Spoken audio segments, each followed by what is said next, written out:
Grand Democrat alliance کے secretary general سابقہ senator doctor Safdar علی عباسی نے کہا ہے کہ سندھ میں اس وقت بدامنی عروج پر ہے اور لا اینڈ آرڈر کی صورتحال بھی انتہائی خراب ہو چکی ہے۔ سانگڑ سانا ہو یا نو ڈیروں میں ہندو تاجر سنتوش کمار کا قتل ہو، کوئی بھی اس وقت محفوظ نہیں ہے۔ لوگ اپنے آپ کو غیر محفوظ سمجھتے ہیں، جو انتہائی تشویشناک بات ہے۔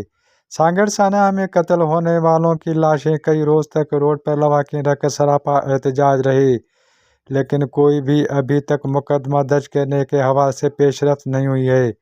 ڈاکٹر صفدر علی عباسی نے مزید کہا کہ سندھ کا کوئی شہر دیہات اب محفوظ نہیں ہے۔ آئے روز شہریوں کو اسلحے کے زور پر لوٹا جا رہا ہے اور مزاحمت کرنے پر ان کو قتل کیا جا رہا ہے۔ ڈاکٹر صفدر علی عباسی نے مزید کہا کہ اسٹریٹ کرائم ہو یا لوٹ کھسوٹ ہو، سندھ آگ میں جھلس رہی ہے۔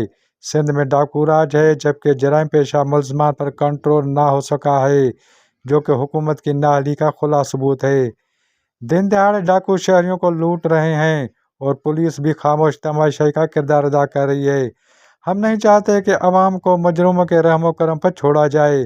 جرائم کے خاتمے کے لیے جرائم پیشہ عناصر اور ان کے سہولت کاروں کے خلاف بلا تفریق کارروائی کی جائے اور امن امان کی بگڑتی صورتحال کو بہتر بنانے کے لیے ٹھوس اقدامات کیے جائیں۔ Abdul Fattah Odho, A4 news, Larkana. مزید خبروں کے لیے ہمارے YouTube چینل کو سبسکرائب کریں۔ A4 news 786